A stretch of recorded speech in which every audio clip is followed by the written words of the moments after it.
Namaste, and welcome to our continuing series on the life divine. We are in the chapter Supermind, Mind, and the Overmind Maya. And I have us at page 302. And we are always grateful to have our dear Ranga. We begin with existence plunging into an apparent non-existence.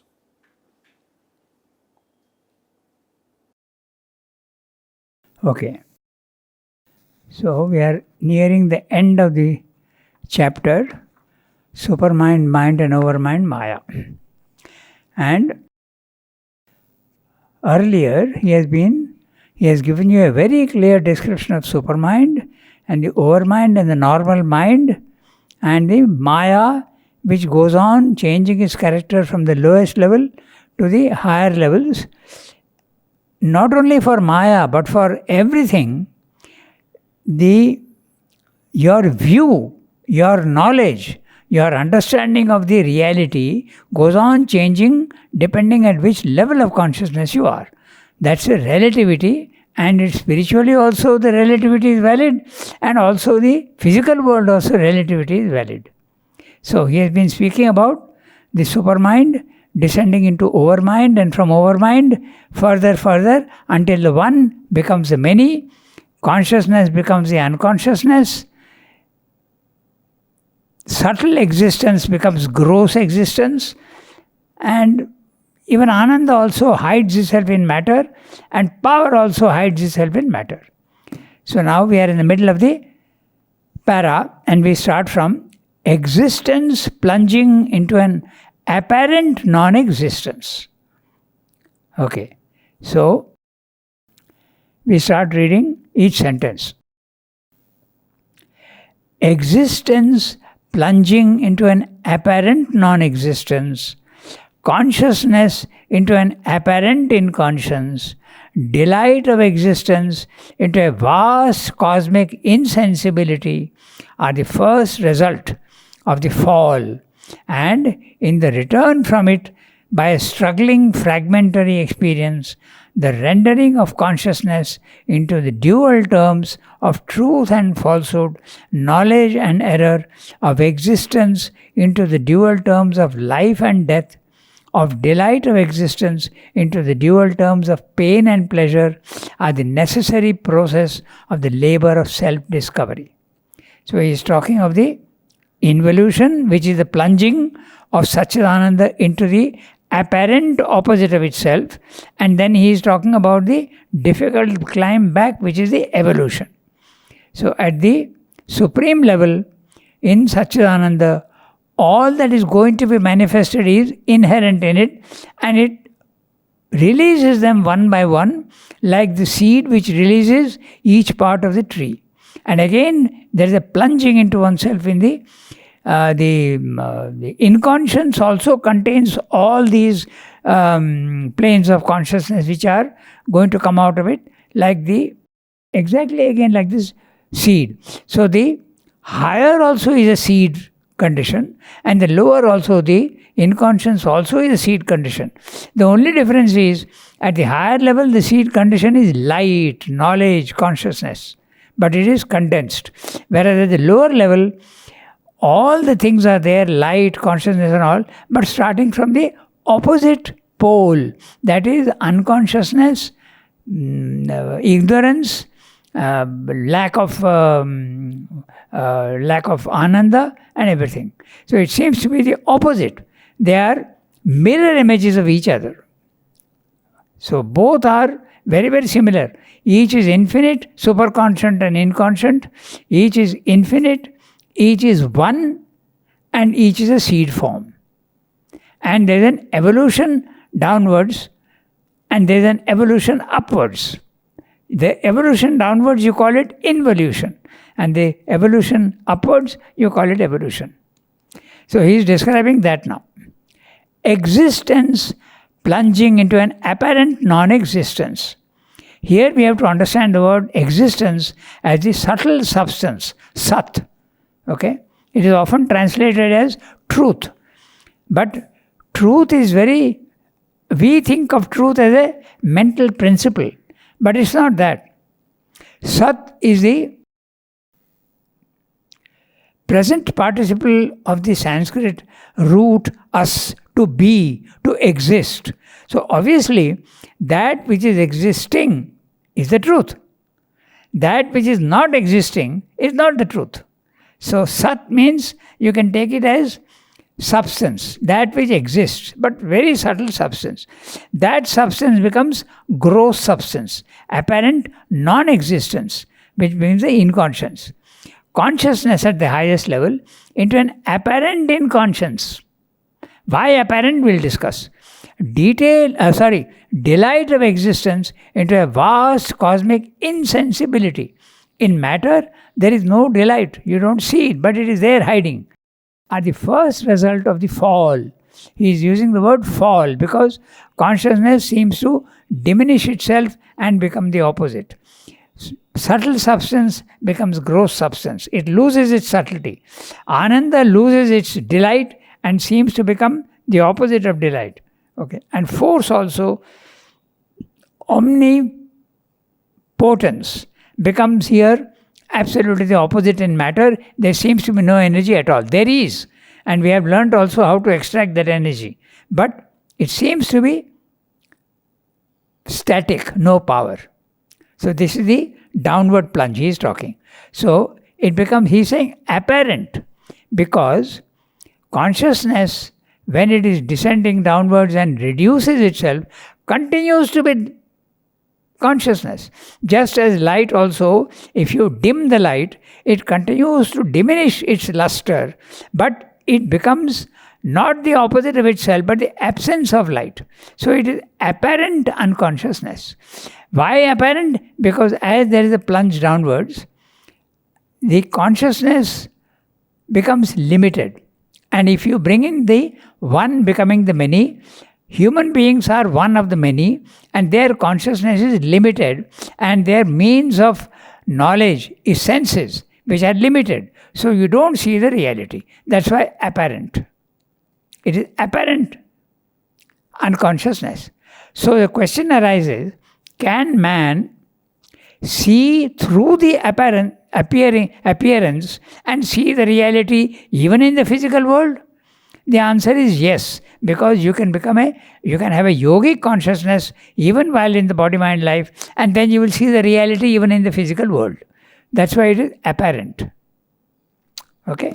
So, existence plunging into an apparent non-existence, consciousness into an apparent inconscience, delight of existence into a vast cosmic insensibility are the first result of the fall.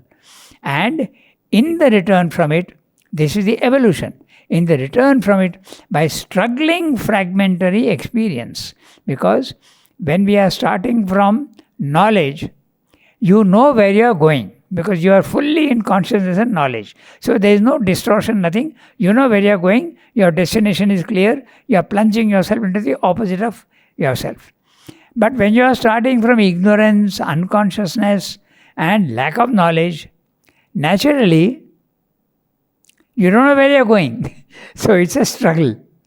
So it's like a forest. I have a big forest and I have got a choice of, make it simple, only 2 roads. I don't know which one to take. I take one and I find out it's the wrong one. I have learned by my mistake. So struggles and mistakes are leading you to the truth.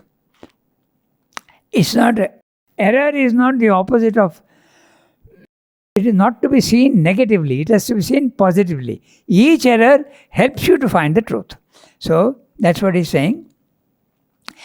So struggling fragmentary experience. So you have to struggle and fragmentary experience. Each experience you discover what is right and what is wrong, and then you go forward. This is there in all human endeavor. Even when we are going into space, very easy example. You make a mistake and your rocket falls. You analyze and find out what is wrong, rectify it. So next time you will make a progress. So this is, all our endeavor is like that.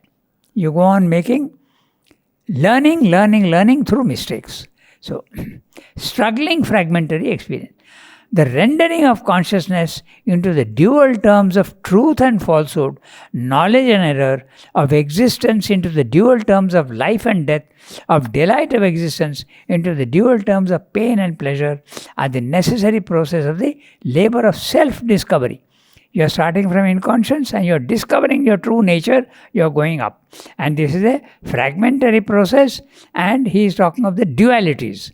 The dualities is easy to understand because when the one becomes a many, it's not limited many, it's infinite many. So this side positively infinite many, negatively inside this side also many. So naturally opposites come up. If light is there, truth, if darkness will be there. If truth is there, apparent falsehood will be there.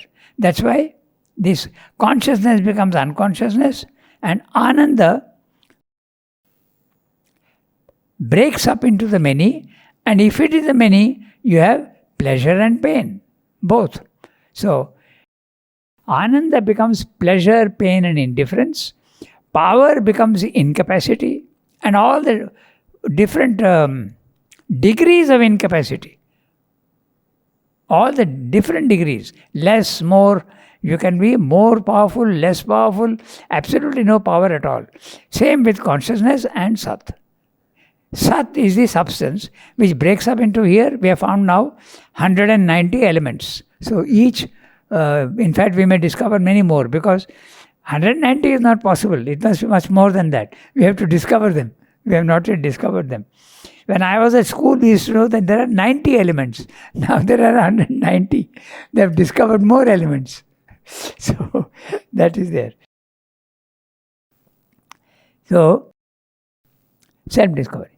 I read the next sentence. A pure experience of truth, knowledge, delight, imperishable existence would here be itself a contradiction of the truth of things. Okay? Why? Because of the plunge. Na? He has talked of the plunge. And consciousness is expressing itself in truth and falsehood. Okay? Pain is, Ananda is becoming pain and pleasure. So how can there be in pain and pleasure? It can't be the truth of things. The one is becoming the many, and there is a diminution and a distortion and a covering up. It gets, it plunges into many, many sheaths. There is a physical sheath. Inside the physical sheath, there is the vital pranic sheath, mental sheath, etc. Like a Russian doll again. It's all compressed. So it's the opposite. But I think the key word here for me is would here be. Yeah. Here means the physical on world. earth, yes. Here means the physical world. So in the physical world, you can't have a pure experience of truth, knowledge, delight, imperishable existence. It would be a contradiction of the truth of things. It would only be otherwise if all beings in the evolution were quiescently responsive to the psychic elements within them and to the supermind underlying nature's operations. So he's saying it would be possible to have, even in the physical world, if you are in touch with the psychic element within you and the supramental element above you. Only the psychic or only the supermind won't do. You must have both. Is that possible? So that is Sri Aurobindo contention that the next stage of evolution, it will be possible. But right now, as it is at present, it is not possible. Okay, so it could only be otherwise if all beings in the evolution, were quiescently responsive to the psychic elements within them. By the way, the psychic elements, if you are not familiar with the word psychic, it's a divine representative within each being. The divine is there in the heart of each being and creature, but he is hiding. Okay? So that's a psychic element within them, and to the supermind underlying nature's operations. But here, there comes in the overmind law of each force working out its own possibilities. He has already told you that the overmind is the plane where all the possibilities start becoming real and they get the chance to express themselves fully. In other words, in the supermind, the oneness, think of the supermind as a prism. So the white light which is on top, which is Satchidananda, comes and hits the supermind and enters the overmind, and the overmind splits up this oneness into the many. Like the prism, it breaks up that white light which is one into the 7 colors. By 7, it becomes infinite number of colors. And each one gets the full opportunity to express itself. Why? Because why should the divine limit himself only to 1 or 2 or 3? He wants infinite variety. And that's why all the seeming opposites also come into existence. So the prism occurs in the supermind or the overmind. The supermind also, there is the beginning of it, because there is the triple status of the supermind, if you remember. But in the overmind, it's very clearly the split begins. But in the supermind, the split is there as a possibility. If you remember, the triple status of the supermind, the first status is oneness. Okay? The second status, but this oneness is not the oneness above the supermind, because the oneness above the supermind is pure oneness.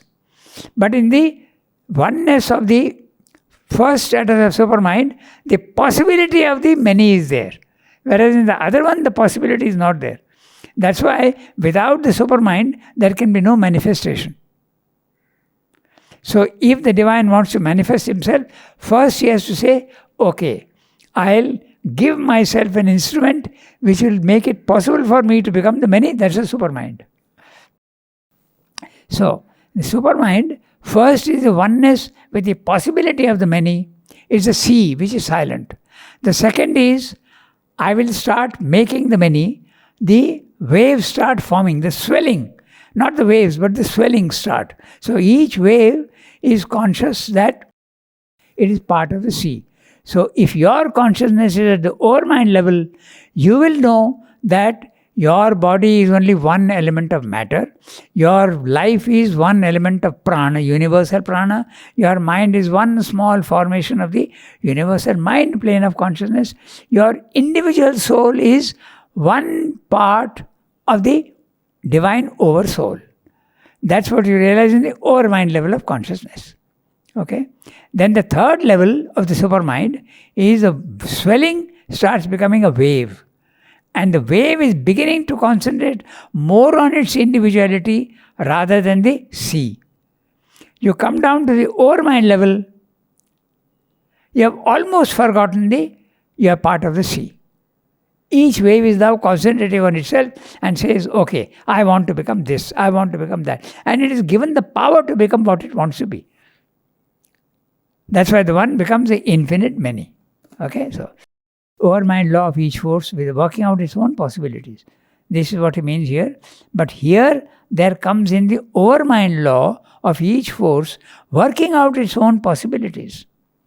That means light starts becoming different degrees of light, including darkness, and truth starts becoming different degrees of truth, including falsehood. Ananda reduces itself and becomes the many graded anandas in the world, including suffering and pain. The natural possibilities of a world in which an original inconscience and a division of consciousness are the main principles. In the physical world, dualities are the many are a principle. Would be the emergence of the forces of darkness, impelled to maintain the ignorance by which they live, an ignorant struggle to know originative of falsehood and error, an ignorant struggle to live engendering wrong and evil, an egoistic struggle to enjoy parent of fragmentary joys and pains and sufferings. These are therefore the inevitable first imprinted characters. Those are the sole possibilities of our evolutionary existence. Note that he is using the first imprinted characters, because a divine life on earth is possible, but it's not yet been done. So in the beginning, when you are starting your journey, you are faced with ignorance, lack of knowledge, lack of consciousness, lack of ananda, and lack of force. That's why it's fragmentary. This huge sentence is very clear. One becoming the many, and all the possibilities of the many are there. Okay, so. But note the one word, very interesting, inevitable first imprinted characters. It is the first, but there can be also second, third, fourth, fifth, sixth in the physical world. And the seventh would be the supermental race. So that's possible here. That's why I use the word first imprinted characters. And what are those imprinted characters? Ego, ignorance, unconsciousness, falsehood, and error. These are the first imprinted characters. And he used a very interesting word, imprinted characters, not inherent characters. Imprinted, they are sort of imposed upon you, like a print. This print is imprinted on paper. It's interesting the word he has used. Okay, they are not inherent characters. They are imprinted characters. They are superimposed on matter, sort of. Though not the sole possibilities of our evolutionary existence. Why? Because the possibilities can also be divine in the physical world through evolution. Still, because the non-existence is a concealed existence, the inconscience a concealed consciousness, the insensibility a masked and dormant ananda, these secret realities must emerge. The hidden overmind and supermind too must in the end fulfill themselves in this apparently opposite organization from a dark infinite. So Sri Aurobindo is the visionary who says that there will be evolution will go to the next step. Hardly anybody has had the courage to say that. They have said about it, but there are theories which, there are many different ways they speak about another level of consciousness, but the Sri Aurobindo's real contribution is not only a clear statement of the fact that there will be a next step of evolution, but he has participated in the process and made it possible. Practically, he has been able to do that with Mother's cooperation. They have brought down the supermind into the physical world. We don't know about it, and others don't know about it. But one day, when you are in a supramental consciousness and you want to look back in time, you will see that it is Mother with her infinite force has broken the lid and the light has come down. Because that's a subtle truth which will always remain. So you can experience the past, just as you can experience the future. The Trikala Drishti is a vision of the past, present and future. So, and that will always remain a fact. Today you have to take it on faith that Mother has done this work. But a day will come when everybody will be able to experience it. Because they will be able to go back to the past and see. 1956, if you want very clearly the time, 29th February. Okay, so that completes the paragraph. So now, two things. So, this para is clear. The one becomes the many, and Satchidananda, Sat Chit Shakti Ananda seem to become the opposite of themselves. Why the seeming? Because of our lack of consciousness, lack of the proper instruments of knowledge, and lack of the view of the whole. That's why we see these are apparent. But behind the apparent appearances, there is the divine presence lurking in the background. Okay. Two things render that culmination more facile than it would otherwise be. I'll read the whole para and then we'll come back. What is meant by culmination and what is meant by facile? Overmind in the descent towards material creation has originated modifications of itself. intuition, especially with its penetrative lightning flashes of truth, lighting up local points and stretches of country in our consciousness, which can bring the concealed truth of things nearer to our comprehension. And by opening ourselves more widely, first in the inner being, and then as a result in the outer surface self also, to the messages of these higher ranges of consciousness. By growing into them, we can become ourselves also intuitive and overmental beings, not limited by the intellect and sense, but capable of a more universal comprehension and a direct touch of truth in its very self and body. In fact, flashes of enlightenment from these higher ranges already come to us, but this intervention is mostly fragmentary, casual, or partial. We have still to begin to enlarge ourselves into their likeness and organize in us the greater truth activities of which we are potentially capable. But secondly, intuition, overmind, and even supermind not only must be, as we have seen, principles inherent and involved in the inconscience from which we arise in the evolution and inevitably destined to evolve, but are secretly present, occult, actively, with flashes of intuitive emergence in the cosmic activity of mind, life, and matter. It is true that their action is concealed, and even when they emerge, it is modified by the medium, material, vital, mental, in which they work and not easily recognizable. Supermind cannot manifest itself as a creator power in the universe from the beginning, for if it did, the ignorance and inconscience would be impossible, or else the slow evolution necessary would change into a rapid transformative scene. Yet, at every step of the material energy, we can see the stamp of inevitability given by a supramental creator in all the development of life and mind, the play of the lines of possibility and their combination, which is the stamp of overmind intervention.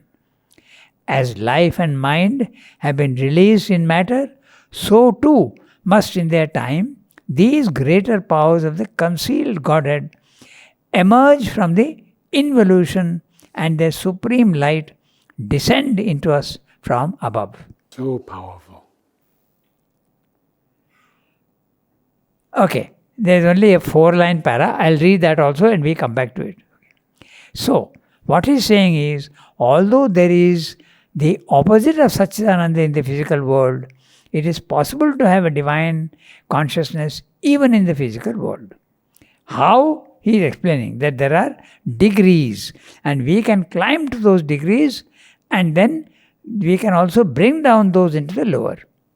So, conclusion.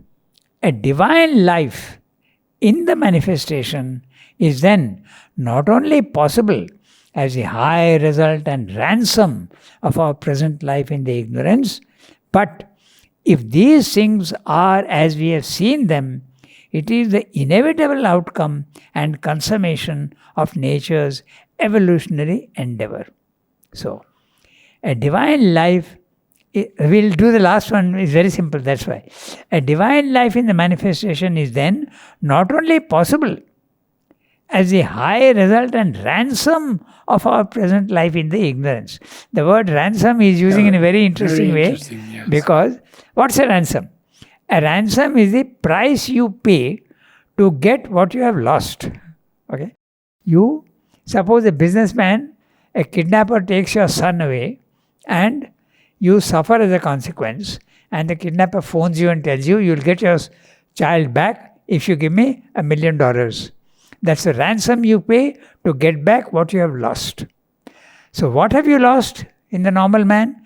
You have lost consciousness. You have lost power. You have lost omnipotence. You have lost all these things. So, the suffering and the pain that you experience here is the price you are paying to get back what you have lost. That's what he means by ransom. Beautiful word he has used. Yes. So, is a result and ransom of our present life. In other words, it also explains the necessity of pain and suffering. You have to go through that to be able to get that. Now, this is a very interesting concept because in the Christian theory also they have, you can't get God without suffering. Now, this is a very interesting principle. Suffering is inevitable, they say. But in Sri Aurobindo has a slight different variation. He says that yes, it is true. If you are ego-ridden and all that, there is suffering. But there is a sunlit path. And the sunlit path, you need not suffer. The obstructions will be there. But you will not suffer if you are surrendered to the divine. You will take it in your stride.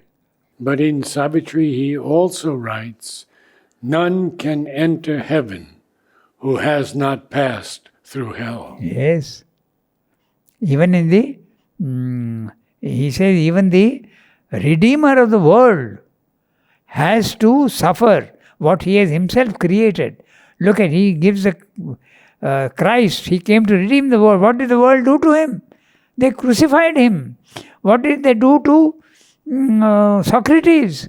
They gave him hemlock to drink and killed him. So this is so Sri Aurobindo himself says in God's labor, I have 1,000 wounds, he says. So he comes to redeem the world and redeem it, but they suffer. So suffering is the price you pay to get something valuable. Okay, we come back to the beginning. Two things render that culmination more facile. What is that culmination? A divine life upon earth. Do we have a divine life upon earth now? Hardly. We see pain, suffering, conflict, disharmony, war, cruelty, all these things we are seeing. In fact, in today's world, we see all that happening in the conflict in Russia and Ukraine. Of course, it is there all over the world, but now it is very apparent there. So, two things render that culmination more facile than it would otherwise be. And what are those two things? Overmind in the descent towards material creation. The material creation is the physical world as we see it. So, has originated modifications of itself. In other words, supermind descends into overmind. Overmind is a replica, a reduced, representative replica of the supermind. There is a connection and yet there is a slight fall. Okay? And then from overmind, there is a next fall to intuition. He is saying. Intuition is a plane below the overmind. Or you can also say it's a modification of it. In fact, he says, in the supermind itself, he says, there are 4 powers. First, he says, there is drishti. Drishti means vision. You see the truth, which is represented in the physical world as clairvoyance. You can see the reality. You don't need to think it out or speak it out. You see the reality. Then there is the hearing, inspiration, truth hearing. So, truth seeing, truth sight, truth hearing, intuition.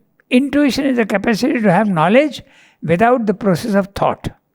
Then you have discrimination. These are the 4 powers of the supermind. But here he is saying, remember that they are all merged one into the other. It's not a geographical staircase-like thing. Okay, so intuition especially with its penetrative lightning flashes of truth. So he is repeating what he said earlier. Intuition is like lightning. If you remember, the higher mind, I'll repeat because very interesting, because then it becomes very graphic to us. When we are in our normal human mental consciousness, we are like in a dark room. We have to struggle to know the truth. We have to make effort. We have to, when we are reading the Life Divine, we have to concentrate and try to understand the words. Okay, we have to struggle. It's a in Synthesis of Yoga, he says it's a galley slave labor. A galley slave labor, hard labor. And even science is doing that. Of course, science is doing it very happily, but they have to struggle. And they go from one half-truth to the next half-truth to the next half-truth. So this is also science. So, but intuition, okay, that's a normal mind. When you go to the higher mind level, he says it's like a broad daylight. It's not a candlelit room anymore like ours. Ours is a candlelit room. We have to struggle to see things in the room. The room is the universe. Then, when you go to the higher mind, it's like a broad daylight. You don't have to look. You can see things clearly at the higher mind level.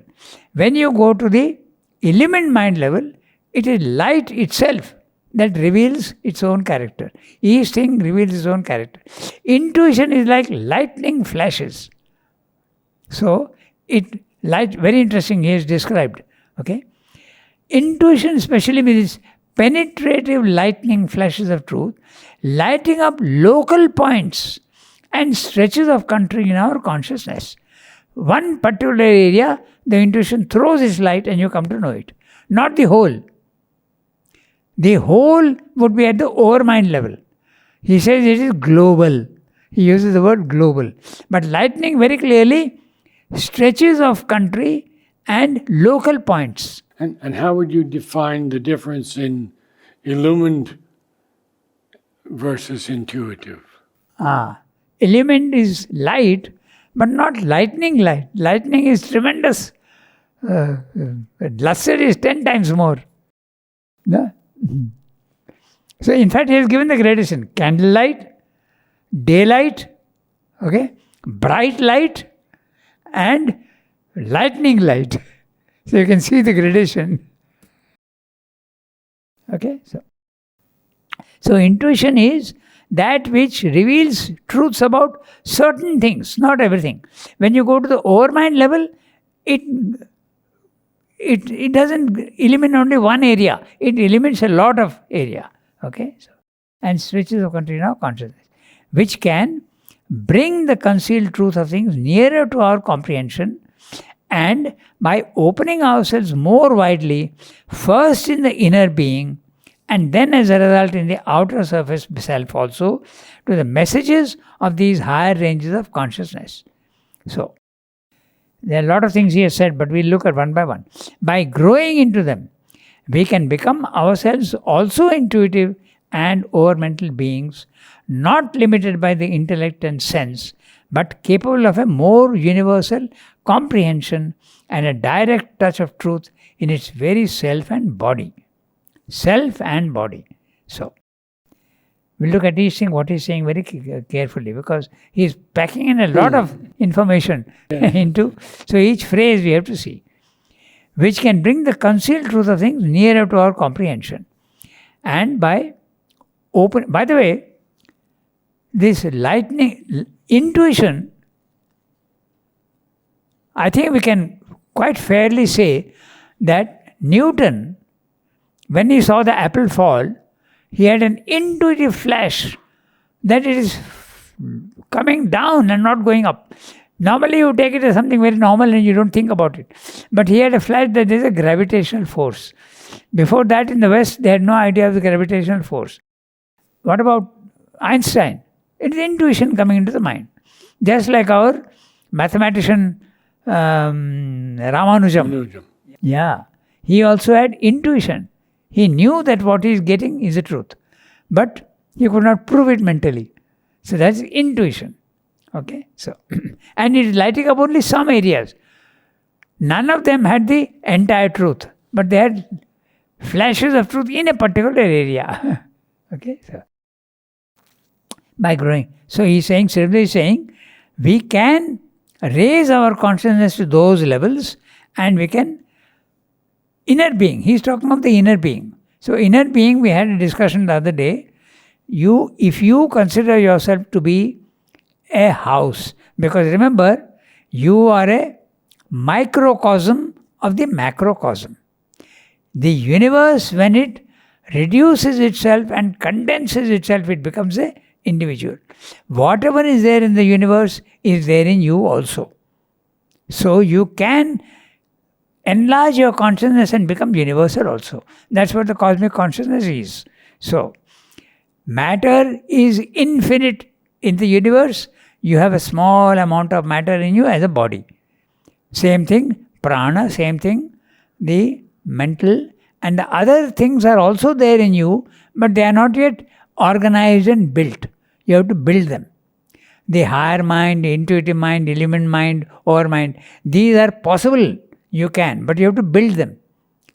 They are all there, potentially there, but you have to build them. It's like you have a plot and you are living on the ground floor.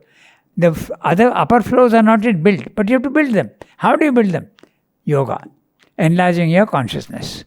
Okay? So that is possible. Now he says, so you can do that. He's saying, by opening ourselves more widely, first in the inner being. So we were discussing the inner being. So if you are a representation of the cosmos, whatever is there in the cosmos is there also in you. So there is a vertical, you can, if you have that plot of land, you can build vertically, first floor, second floor, third floor, fourth floor, fifth floor. But you can also go into yourself. Like, if you have a wonderful house with a big garden around you, that is the house is your body, mind, life, but the garden all around is the environment. And the environment also is your own.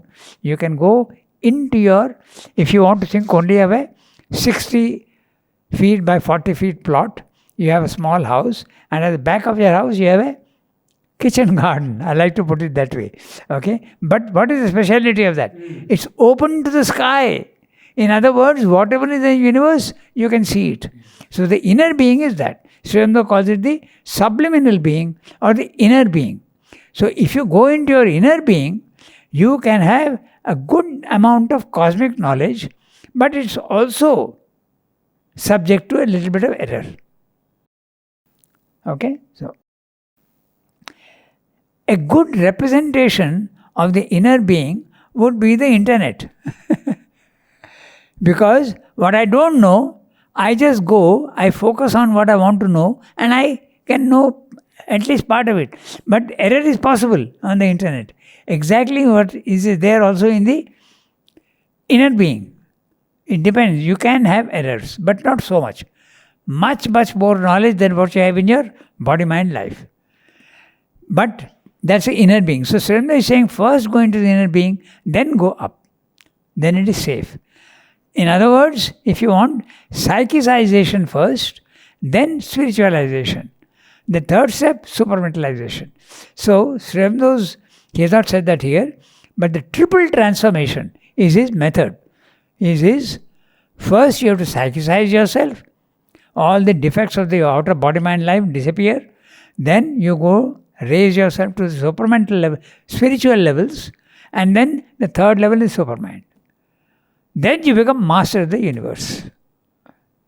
Okay, so inner being. Then, as a result, in the outer surface self, also to the messages of these higher ranges of consciousness. In other words, the overmind and the intuition are always trying to help you. They are sending messages to you. They are constantly, it's like a rain coming down. But the lower ranges of existence are denser and denser and denser. So the light that penetrates cannot always successfully enter your mind. But it depends on the individual. If the individual's mind, one individual's mind is clear, the light will come through easily. That's why one individual may be open to the intuition, another individual may not be open to the intuition. Depending on how clear your consciousness is. Okay? So, but you can, he's saying, that's what. So the higher ranges of consciousness are constantly sending messages to you. Not only the higher ranges, but the psychic also is trying to guide you. It is sending messages. By the way, the psychic consciousness is not the conscience. The conscience is something mental. Your conscience sometimes may not be the right thing. But the psychic guidance is always accurate, spot on. It can't make a mistake. But your conscience may only be a half-truth. Okay? He makes a very clear distinction between conscience and the psychic guidance. So, by growing into them, we can become ourselves also intuitive and overmental beings. If you want that the image to continue, you can raise yourself from the ground floor to the first floor, second floor, third floor. Your view of the surroundings will be much more, you will be able to see much more and understand much more. So you can rise to those levels of consciousness. Okay. We can become ourselves also intuitive and overmental beings. Your consciousness reaches the overmental level, not limited by the intellect and sense. So, your mind is limiting you, but also your senses. Okay? But capable of a more universal comprehension and a direct touch of truth in its very self and body. The self is your inner being and your body is the outer construction. In fact, flashes of enlightenment from these higher ranges already come to us. It's always coming, constantly. But this intervention is mostly fragmentary, casual, or partial. We have still to begin to enlarge ourselves into their likeness and organize in us a greater truth, activities of which we are potentially capable. So it's possible to, even when you are in the normal consciousness, you can get more and more truth. But secondly, he has told you two things. So one is to open yourself to the intuition and the inner being. But secondly, intuition, overmind, and even supermind not only must be, as we have seen, principles inherent and involved in the inconscience from which we arise in the evolution and inevitably destined to evolve, but are secretly present, occult actively with flashes of intuitive emergence in the cosmic activity of mind, life, and matter. Okay, make it simple. What are the two things? He's saying a pressure from above and a pressure from below. These are the two things. So there must be a descent, but there must also be an ascent. If a human being is to experience the next step of evolution, which is supramental, he must raise his consciousness from the body-mind life to the higher mind, overmind, etc. But he must also be able to open himself so that the light enters into you. This is the difference. An ascetic, a yogi, raises his consciousness to the higher levels. His body-mind life remains imperfect. But Srimda is saying, why should the body-mind life be imperfect? Get the descent. Pull down that light into your mind, life and body. Sometimes a yogi feels the light entering. I had a talk once with a yogi and he could feel the light coming into his mind. Okay? He could feel the light, his mind is becoming full of light. Some of them feel that it's entering up to the forehead. Some others feel it is entering up to the throat. If you are very pure in your vitality also, it will enter even into your, up to the stomach or the navel. In Srimda's case, he is saying that golden light descended into my feet. So, it depends at which level of consciousness you are and how you open yourself. So, the two things that he is talking about, ascent and descent. He has not used the words here, but that's what clearly he is mentioning. And if you get the ascent and the descent right, a divine life on earth will be possible. That's a conclusion. Okay? So, but we have not gone into detail, so I'll just read out to you until what he has said here. So, matter. So, first is the descent. He has spoken about the descent, but also the ascent. Okay? So, let me point out what he means by that. But secondly, okay, intuition, overmind, and even supermind not only must be, as we have seen, principles inherent and involved in the inconscience, from which we arise in the evolution and inevitably destined to evolve, but are secretly present, occult actively, with flashes of intuitive emergence in the cosmic activity of mind, life, and matter. So, these also are coming out slowly. At present, life has come out and mind has come out, but one day Superman also will come out.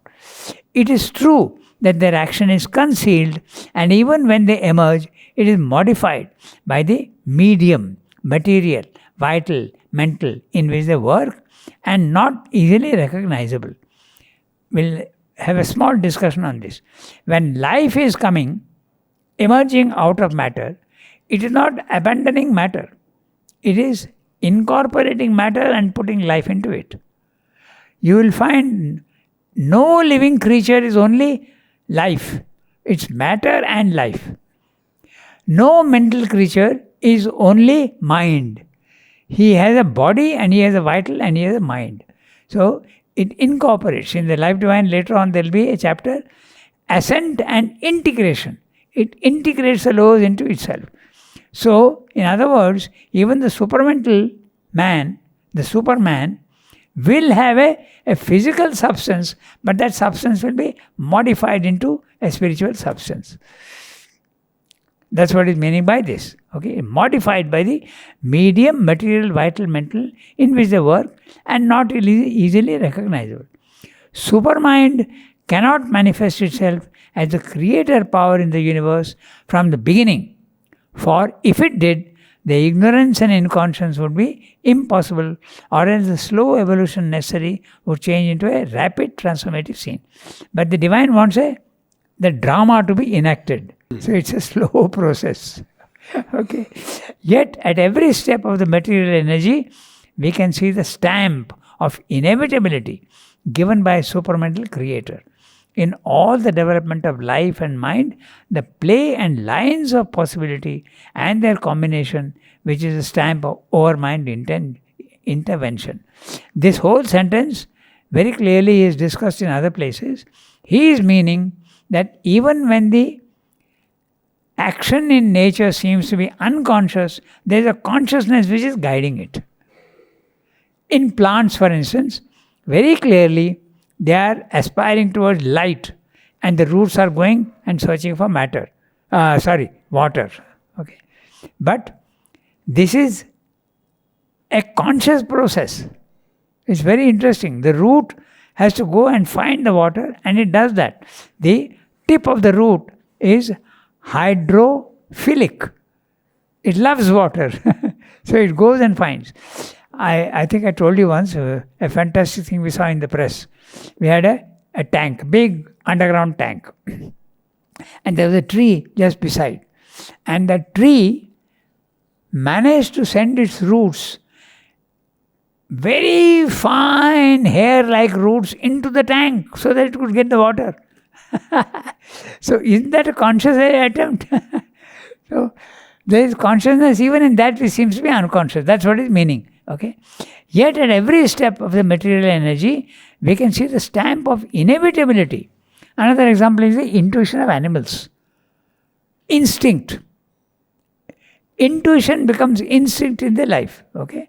So the animals, the birds know that they have to fly south because winter is coming. So they go automatically. There's no thought process. It's just an intuition. You can see this in almost every form of life. One can see that. The birds start building a nest before the eggs come. How do they know? But they do it.